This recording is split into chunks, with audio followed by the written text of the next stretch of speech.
හැමෝම සාදරයෙන් පිළිගන්න අලුත් වීඩියෝකට. ඉතින් 2026 අවුරුද්ද කියන පළවෙනි වීඩියෝ එක තමයි මේක. ඉතින් ඒ නිසාම ටිකක් විතර හොඳ මාතෘකාවක් හොයාගත්තා මම මේ වීඩියෝ එක හදන්න. ඉතින් අද අපි මේ වීඩියෝ එකේ කතා කරන්නේ බෙන්ගේ ජීවීන් 10 දෙනෙක් අයර්න් මෑන්ව පරාද කරන්න පුළුවන්. ඉතින් ඕගොල්ලන්ට වීඩියෝ එක පටන් ගන්න කලින් කියන්න ඕනේ මම කතා කරන්නේ මේකෙද්දි කොමික් වල අයර්න් මෑන් ගැන නෙමෙයි අපිට MCU එකේදී පෙන්නපු අයර්න් මෑන් ගැන. ඉතින් මගේ channel එකේ ඉන්න අයර්න් මෑන් ෆෑන්ස්ලා මේ ගැන ලොකුවට අවුල් ගන්න නැති වෙයි කියලා හිතනවා. ඉතින් මේ වීඩියෝ එකේදී අයර්න් මෑන්ගේ සීමිත ආමර ප්‍රමාණයකට බලපෑම් ඇති ගන්න පුළුවන් සහ අයර්න් මෑන්ගේ MCU එකේදී දැනට පෙන්නපු හැම ආමරයකටම තර්ජනයක් එල්ල කරන්න පුළුවන් විදිහට ජීවීන් 10 දෙනෙක් පිළිවෙලට අපි මේ වීඩියෝ එකෙන් රෑන්ක් කරනවා. ඉතින් ඕගොල්ලන්ට ඕනම අවස්ථාවක් තියෙනවා මම මේ කතා කරන දේවල් වලට අනුව ඕගොල්ලන්ගේ තියරි ඉදිරිපත් කරන්න. ඉතින් එහෙනම් අපි ඉක්මනින්ම යමු වීඩියෝ එකට. ඉතින් අපේ අංක 10. අංක 10 වෙනි එලියන් විදියට අපි ගන්නෙ බ්‍රේන්ස්ටෝම් නැත්තම් මොලකකුලුස්. ඉතින් මොලකකුලුස් කියන්නේ අපේ බෙන්ගේ බලවලුස්සේ ඉන්න ජීවීන් අතරින් සාමාන්‍යයෙන් බලවත් ජීවියෙක්. ඉතින් මෙයාට පුළුවන් ඉලෙක්ට්‍රික් ඇටැක්ස් කරන්න. ඉතින් ඒ ඔයාගේ අස්ථා මොලේ පාවිච්චි කරලා ඉතින් ඒ ඉලෙක්ට්‍රික් ඇටැක් වලින් අයර්න් මෑන්ගේ ආමර් වලට කිසිම හානියක් වෙන්නේ නැහැ. මොකද අයර්න් මෑන්ගේ ආමර් හදලා තියෙන්නේ ඉලෙක්ට්‍රික් ඇටැක් ඇබ්සෝබ් කරගන්න සහ ඒ වෑන් ගොඩක් දුරට වෙන හානිය වළක්ව ගන්න. ඉතින් ඒ පැත්තෙන් මොලකකුලුස්ට ගන්න පුළුවන් දෙයක් ඇත්තෙම නැහැ. ඒ වුණාට මොලකකුලුස්ට යට තියෙන සුපිරි මොලේ පාවිච්චි කරලා අයර්න් මෑන්ගේ පහරවල් කලින් ඉඳන්ම දැනගන්න පුළුවන්. ඉතින් ඒ වගේම බේරෙන්න මොලකකුලුස්ට ඒ නිසා ලේසි. ඒ වගේම එයාට එයාගේ ඉලෙක්ට්‍රික් පවර්ස් පාවිච්චි කරලා එයා වටේට ආරක්ෂක ආවරණයක් උනත් හදාගන්න පුළුවන්. නැත්තම් එයාට පියාඹන්න උනත් හැකියාව තියෙනවා. ඉතින් මොලකකුලුස්ගේ විශේෂයේ ජීවීන් ගොඩක්ම තාක්ෂණික පැත්තෙන් දියුණුයි. ඒ වගේම මෙයාලට තියෙනවා අනිත් අයගේ දුර්වලතා හඳුනගන්න පුළුවන් විදිහේ විශේෂ හැකියාවක්.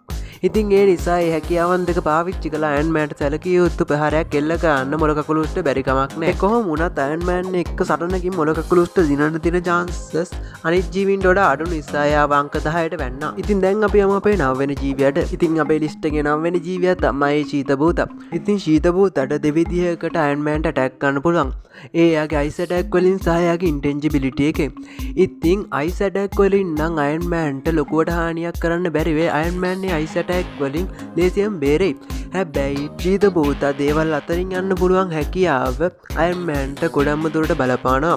මොකද ශීතභූත දේවල් අතරින් යන ගමන් ඒ දේවල් ඇතුළතින්ම කල් කරලා දාන්න පුළුවන්.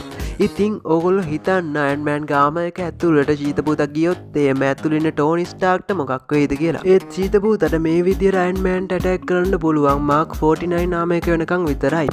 මාක් 50 ආමයකේ ඉඳන් නැනෝ තාක්ෂණයත් එක්ක ඇන්ටි ෆේසින් ටෙක්නොලොජි එක අයර්න් මෑන්ගේ ආමර් වලට ලැබුණා. ඉතින් එතන ඉඳන් හැදිච්ච අයර්න් මෑන්ගේ ආමර් ඇතුළෙන් වෙන ජීවියෙක්ට යන්න බැරි තත්ත්වයක් උදා වුණා. ඉතින් ඒ නිසා ශීතභූතට අයර්න් මෑන්ව පරාද කරන්න තියෙන එකම ක්‍රමය නැති වෙලා යනවා. අනිත් විදි එකකටවත් ශීතභූත අයර්න් මෑන්ට ලොකු හානියක් කරගන්න පුළුවන් කමක් එන්නේ නැහැ.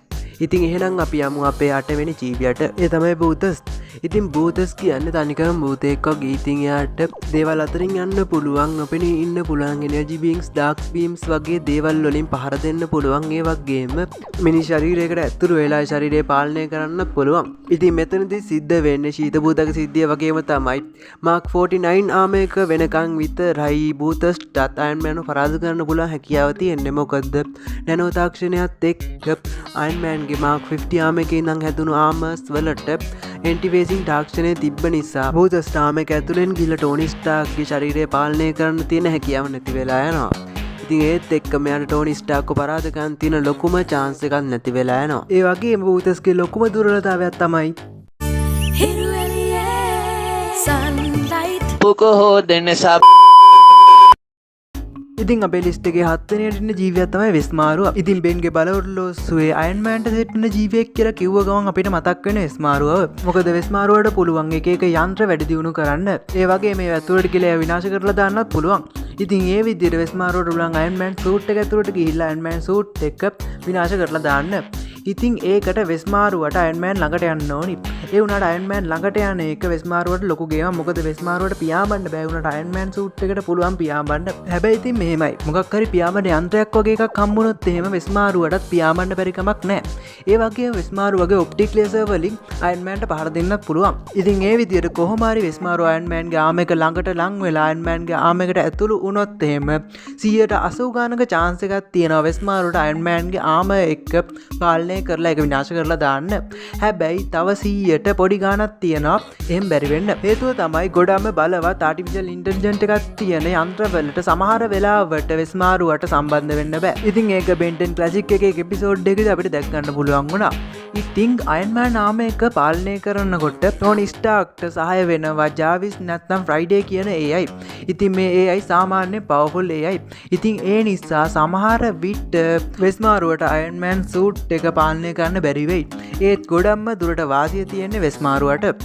ඉතින් අපි යමු අපේ ඊළඟ එරියන්ට. ඉතින් අපේ අංක 6ට ඉන්න ජීවියක් තමයි බාල කටනෑ කාලබට්ටා. ඉතින් කාලබට්ට කියන්නේ එච්චර වේගයෙන් පහර දෙන්න පුළුවන් වගේම සටන් ගන්න පුළුවන් ජීවියෙක් නෙමෙයි. ඒ වුණාට කාලබට්ටට එයාවට කාලේ වේගය අඩු කරලා වේගෙන් පහර දෙන්න පුළුවන් හැකියාවක් තියෙනවා. ඉතින් ඒ කොහොම වුණත් කාලබට්ටගේ විශේෂම හැකියාව තමයි කාලකිරණ. ඉතින් ආයි කාලකිරණ වලට පුළුවන් ඕනම දෙයක් අලු දූවිලි කරලා දාන්න. ඒ කොහොමද කිව්වොත් කාලකිරණ වලට පුළුවන් ඕනම දෙයක් වයස්ගත කරන්න ගොඩක්ම ඉක්මනට. ඉතින් ඒකයි කාලකිරණ ගොඩක්ම බලවත් කියලා කියන්නේ. ඉතින් මේ කාලකිරණත් එක්ක වගේම තවත් කාලය සම්බන්ධ හැකියාවන් එක්ක කාලබට්ටට Iron Man ලේසියෙන් පරාද ගන්න පුළුවන්. ඒත් බෙන්ට තාම කාලබට්ට හරියට පාවිච්චි ගන්න බෑ. ඉතින් අපිට කතාවෙත් දැක් ගන්න පුළුවන් වුණා බෙන්ට එච්චරම කාලබට්ටගේ කන්ට්‍රෝල් එක අඩුයි කියලා. ඒ වගේම කාලබට්ට කියන්නේ ඉක්මනින් භෞතික හානි වීමකට ලක් වෙන්න පුළුවන් ජීවියෙක්. ඒ වගේම හානියක් වුණොත් එහෙම බෙන්ට සටනින් පරාද වෙන්න තියෙන හැකියාවත් ගොඩක්ම වැඩි. ඉතින් අපිට Ben 10 කාටුන් එකේ එපිසෝඩ් එකේදී අපිට ඒක දැක් ගන්න පුළුවන් වුණා. ඉතින් Ben එයාගේ ටයිම් පවර්ස් පාවිච්චි කරන්න කලින් Iron Man ඉස්සර වුණොත් එහෙම Iron Manට කාලබට්ටව පරාද ගන්න පුළුවන්. ඉතින් එහෙනම් අපි යමු අපේ පස්වෙනි ජීවියට. ඉතින් පස්වෙනි ජීවියා තමයි ඉලෙක්ට්‍රික් බට්ට කියන්නේ. ඉතින් ඉලෙක්ට්‍රික් බට්ටට බලශක්තිය අසීමිත ලෙස උරා ගන්න පුළුවන්. ඉතින් ඒ විදිහට ඉලෙක්ට්‍රික් බට්ට එයාගේ බලයන් පාවිච්චි කරොත් එහෙම Iron Man suit එකේ තියෙන සේරම බලය ෆීඩ්බැක්ට උරා ගන්න පුළුවන්. ඉතින් ඒ විදිහට Iron Man suit එක සම්පූර්ණයෙන්ම අක්‍රිය කරලා දාලා Iron Man ලේසියෙන් පරාද ගන්න ෆීඩ්බැක්ට පුළුවන්. ඒ වගේම ඉලෙක්ට්‍රික් බට්ටට Iron Man ගේ පහර දීම් ලේසියෙන්ම මගහරින්න පුළුවන්. ඒ වගේම එයා කවඩා කරන ශක්තිය මුදා හැරලා පහර දීම් එල්ල කරන්නත් පුළුවන්. ඒ වගේම පියාඹන්න උනත් පුළුවන් ඉලෙක්ට්‍රික් බට්ටට. ඒ නිසා ඉලෙක්ට්‍රික් බට්ට පස්වෙනි තැනට නිකන් උඩට ආවා. ඉතින් එහෙනම් අපේ ලිස්ට් එකේ හතරවෙනි තැනට ඉන්න ජීවියා ගැන අපි කතා කරමු. ඉතින් ඒ ජීවියා තමයි ඇටොමික් කියන්නේ. ඉතින් නැත්තම් සිංහලෙන් කිව්වොත් පරමාණුව. ඉතින් පරමාණුව කියන්නේ ඇවිදින න්‍යෂ්ටික බෝම්බයක් වගේ දෙයක්. ඉතින් පරමාණුවට ගොඩම බලවත් න්‍යෂ්ටික පහර එල්ල කරන්න පුළුවන්. හැබැයි ඉතින් Avengers Endgame එකේදී අපිට දැක් ගන්න පුළුවන් වුණා Iron Man ගේ ආර්මර් එකකින් හදපු shield එකෙන් පුළුවන් වුණා Power Stone එකකින් එල්ල කරන ප්‍රහාරයක් වුණත් වළක්වන්න. ඉතින් Power Stone එකෙන් පුළුවන් ග්‍රහලෝකයක් වුණත් ඉක්මනින්ම විනාශ කරලා දාන්න. ඒ කොහොම වුණත් Power Stone එකේ බලයෙන් පොඩි ප්‍රමාණයක් තමයි ඒ වෙලෙදි පාවිච්චි වුණේ. ඉතින් ඊට වැඩිය ගොඩම බලවත් ප්‍රහාර පරමාණුවට එල්ල කරන්න පුළුවන්. කොහොම වුණත් Iron Man ගේ ආර්මර් එක පරමාණුක පහර දීම් වලින් බේරුණත් පරමාණුක පහර දීම් වලින් එන විකිරණ නිසා ඇතුළේ ඉන්න ටෝනි ස්ටාර්ක් නම් ගොඩක්ම හානියක් වෙනවා. ටෝනි ස්ටාර්ක් ගාව රේඩියේෂන් ප්‍රූෆ් ආර්මර් තිබුණත් පරමාණුවට තියෙන අධික ශක්තිය නිසා පරමාණුවට දිනන්න තියෙන chances ගොඩක්ම වැඩි වෙනවා. ඉතින් මෙතනදී පරමාණුවක එක දුර්වලතාවයක් තියෙනවා. පරමාණුව ඉක්මනට මහන්සි වෙනවා. ඉතින් ඒක Iron Manට වාසිදායක දෙයක් වුණත් ඒකට ඒ වෙනකම් පරමාණුවක ප්‍රහාර වලින් බේරලා ඉන්න ඕනි. ඉතින් පරමාණුව වගේම හතරවෙනි ස්ථානට ගැලපෙන ජීවියෙක් තමයි විකිරණය කියන්නේ. ඉතින් විකිරණයටත් පුළුවන් පරමාණුවට වගේ විකිරණශීලී ප්‍රහාර එල්ල කරන්න වගේම ඉලෙක්ට්‍රික් බට්ටට වගේ බලශක්තිය අවශෝෂණය කිරීමේ හැකියාවකුත් එයාට තියෙනවා. ඉතින් එහෙනම් අපි යමු අපේ තුන්වෙනි ජීවියට. ඉතින් අපේ තුන්වෙනි ජීවියා තමයි කාන්දමා. ඉතින් කාන්දමා කියන්නේ මාවල් එකේ මැග්නිටෝට සමාන බලයක් තියෙන ජීවියෙක්. ඉතින් යාට කාන්දම් බලය තියෙනවා. ඒ කියන්නේ ලෝහමය ද්‍රව්‍ය වලට සැලකිය යුතු බලපෑමක් එල්ල කරන්න ඒවා පාවිච්චි කරලා සටන් කරන්න වගේ දේවල් කාන්දමාට පුළුවන්. ඉතින් ලෝහමය ආමර් එකක් පැලඳගෙන ඉන්න කෙනෙක් කාන්දමාට සෙට් වුණොත් එහෙම කාන්දමයාට මොන වගේ දෙයක් කරයිද?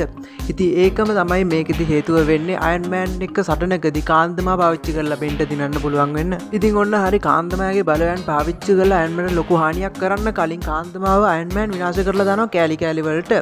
හැබැයි ඒකෙන් වැඩක් වෙන්නේත් නැහැ. කාන්දම හපෝ රීජෙනරේට් වෙනවා. මොකද එයා කාන්දමක්. ඉතින් කාන්දම හපෝ එකතු වෙලා ආයි කාන්දම හැදෙනවා. ඉතින් අපිට ඒ වගේ දෙයක් කාටුන් එක ඇතුළේදීත් අපිට දැක් ගන්න පුළුවන් වුණා. ඉතින් මං අහන්නේ ලිස්ට් එකේ තුන්වෙනියට කාන්දමා දාපු එක සාධාරණ නැද්ද?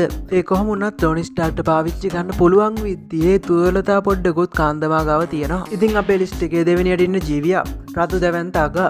ඉතින් රොද්දාන්තකා කියන කොච්චර ලොකු ජීවියෙක්ද කියලා ඔයගොල්ලෝ හැමෝම දන්නවනේ. ඉතින් ඒ වගේ ජීවියෙක් බිම දානවා කියන එක අයන් මෑන්ට ලේසි පාසු ගේමක් නෙමෙයි. ඒ වගේම රොද්දාන්තකාගාව කොස්මික් කිරණ පහරක් තියෙනවා. ඒ වගේම රොද්දාන්තකාට කොච්චර විශාල ශරීරයක් තිබ්බත් එයාගේ වේගෙත් සැලකිය යුතු ප්‍රමාණයකින් වැඩි.